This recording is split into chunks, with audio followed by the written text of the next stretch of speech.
नमस्कार श्री स्वामी समर्थ सर्वांना. तुमच्या सर्वांचं पुन्हा एकदा आपल्या या यूट्यूब चॅनलवर खूप खूप स्वागत आहे. माघ शुक्ल पक्षात येणाऱ्या एकादशीला जया एकादशी म्हणतात. सुख सौभाग्याच्या प्राप्तीसाठी जया एकादशीचं व्रत महत्त्वाचं मानलं जातं.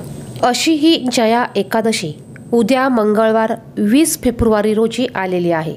या एकादशीच्या दिवशी जर का आपण काही उपाय काही सेवा केल्या तर याचं फळ हे आपल्याला 100% मिळत असते. अशाच प्रकारचा आपल्याला एक उपाय या व्हिडिओमध्ये बघायचा आहे. ह्या उपायामुळे तुमच्या घराची मुलांची प्रगती होणार आहे. तुमचे 7 जन्माचं दारिद्र्य नष्ट होणार आहे.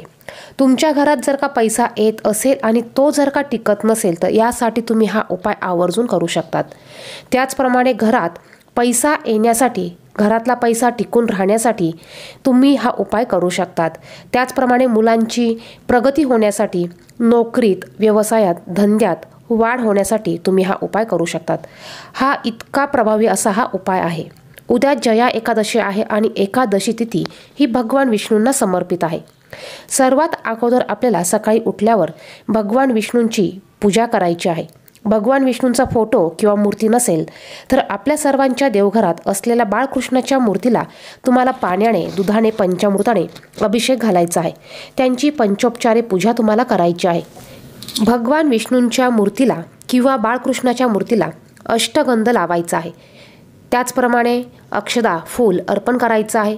एक तुळशीपत्र एकादशीच्या दिवशी आवर्जून तुम्हाला भगवान विष्णूंना अर्पण करायचं आहे. धूप दीप तुम्हाला लावायचा आहे. नैवेद्य तुम्हाला दाखवायचा आहे. अशा पद्धतीने पूजा करून जर का तुम्ही हे उपाय केले तर बघा या उपायांचं फळ तुम्हाला हे 100% बघायला मिळतं. कोणतेही उपाय करण्या अगोदर आपल्याला त्या देवतांची सेवा पूजा अर्चनाही करायची आहे. त्यानंतर हे उपाय तुम्हाला करायचे आहे. या उपायासाठी तुम्हाला एक सुपारी लागणार आहे. सुपारी ही माता लक्ष्मीचं प्रतीक आहे. प्रत्येक पूजेमध्ये आपण सुपारीही वापरत असतो. बघा इतकी शुभ अशी ही सुपारी आहे. सुपारी घेताना आपल्याला ती वापरलेली सुपारी घ्यायची नाही. ह्या उपायासाठी लागणारी सुपारी तुम्हाला ही नवीनच घ्यायची आहे. सुपारी घेताना ती चांगली घ्या. तुटलेली खराब झालेली काळी झालेली किडलेली सुपारी तुम्ही घेऊ नका. तुमची पूजा करून झाल्यानंतर भगवान विष्णू किंवा बाळकृष्णाची पूजा करून झाल्यानंतर तुम्हाला हा उपाय करायचा आहे. हा उपाय करण्यासाठी तुम्हाला एक सुपारी घ्यायची आहे. 1 रुपयाचं नाणं घ्यायचं आहे. एक तुळशीचं पान तुम्हाला लागणार आहे. तुम्हाला एक तांब्या भरून पाणी घ्यायचं आहे आणि एक ताट घ्यायचं आहे. आता तुळशीचं पान एकादशीच्या दिवशी आपण तोडत नाही किंवा चुकूनही तुम्ही एकादशीच्या दिवशी तुळशीचं पान तोडायचं नाही. तर तुम्ही तुळशीपत्र हे आदल्या दिवशी तोडून ठेवू शकतात किंवा मग तुम्ही एकादशीच्या दिवशी तुळशीला स्पर्श न करता तुळशीच्या वृंदावनमध्ये किंवा कुंडीमध्ये तुळशीची पानं पडलेली असेल तर ते पानं तुम्ही ह्या उपायासाठी वापरू शकतात. किंवा मग जिथे पूजेचं सामान मिळतं फुलं हार मिळतात त्या ठिकाणी तुम्हाला तुळशीपत्र हे मिळून जाईल. तेथून सुद्धा तुम्ही हे आणू शकतात. तुमची पूजा करून झाल्यानंतर तुम्हाला एका ताम्हाणामध्ये ही सुपारी ठेवायची आहे. तुम्हाला कलशात पाणी घ्यायचं आहे. या पाण्यामध्ये तुम्हाला थोडीशी हळद टाकायची आहे. थोडंसं गंगाजल टाकायचं आहे आणि ह्या पाण्याने ह्या सुपारीला तुम्हाला अभिषेक घालायचा आहे. ओम नमो भगवते वासुदेवाय या मंत्राचा जप करत सुपारीला अभिषेक घालायचा आहे. अभिषेक घालून झाल्यानंतर सुपारीला स्वच्छ कपड्याने पुसून घ्यायचं आहे. एक डिश तुम्हाला घ्यायची आहे. या डिशीमध्ये तुम्हाला हळदीने स्वस्तिक काढायचं आहे. त्यावर तुम्हाला 1 रुपयाचं नाणं ठेवायचं आहे.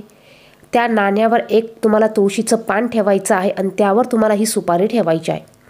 या सुपारीला हळदी कुंकू अक्षदा पिवळं फूल अर्पण करून तुम्हाला या सुपारीची पूजा करायची आहे. धूप दीप दाखवून तुम्हाला या सुपारीची पूजा करायची आहे. नमस्कार तुम्हाला करायचा आहे आणि त्यानंतर तुम्हाला 108 वेळा ओम नमो भगवते वासुदेवाय या मंत्राचा जप करायचा आहे. बघा 108 वेळा तुम्हाला ओम नमो भगवते वासुदेवाय या मंत्राचा जप करायचा आहे आणि तुमची जी पण काही इच्छा असेल ती इच्छा तुम्हाला भगवान विष्णू आणि माता लक्ष्मी यांना सांगायची आहे.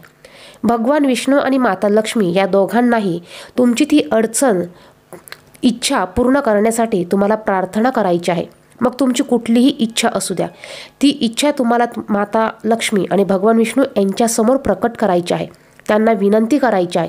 बघा या उपायाने तुमची इच्छा अडचण नक्कीच पूर्ण होईल. आता यानंतर संध्याकाळी बघा, दिवसभर तुम्हाला ही सुपारी अशीच ठेवायची आहे. संध्याकाळी तुम्हाला एक लाल कपडा घ्यायचा आहे, यावर तुम्हाला 1 रुपयाचं नाणं, तुळशीपत्र आणि ही सुपारी ठेवायची आणि याची तुम्हाला पोटली तयार करायची आहे. ही तयार केलेली पोटली तुम्ही तुमच्या तिजोरीमध्ये ठेवू शकतात, तुमच्या गल्ल्यामध्ये ठेवू शकतात किंवा तुम्हाला शक्य झाल्यास तुम्ही पाकिटामध्ये देखील ठेवू शकतात. यामुळे माता लक्ष्मी आणि भगवान विष्णू यांचे आशीर्वाद आपल्याला प्राप्त होतील आणि आपल्याला पैशांच्या ज्याही काही समस्या असतील, अडचणी असतील, या हळूहळू दूर व्हायला मदत होईल. बघा, यामुळे जर का आपल्याला पैसा येतो पण तो टिकत नसेल तर हळूहळू पैसा टिकायला लागेल. पैशात पैसा हा ओढल्या जाईल. एकादशी तिथी ही भगवान विष्णूंना समर्पित असते आणि या दिवशी जर का आपण भगवान विष्णूंना समर्पित असलेले असे काही उपाय केले, त्याचबरोबर माता लक्ष्मीची देखील पूजा केली, तर बघा, आपल्यावर माता लक्ष्मीची कृपा, आशीर्वाद हे अखंड राहतात.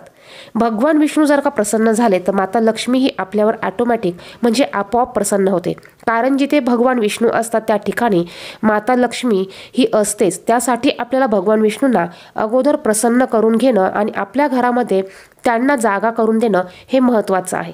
त्यामुळे या एकादशीच्या दिवशी तुम्ही हा उपाय आवर्जून करा. बघा, तुम्हाला कोणत्याही पैशाच्या समस्या असतील तर त्या समस्येसाठी तुम्ही हा एक उपाय आवर्जून करून बघा.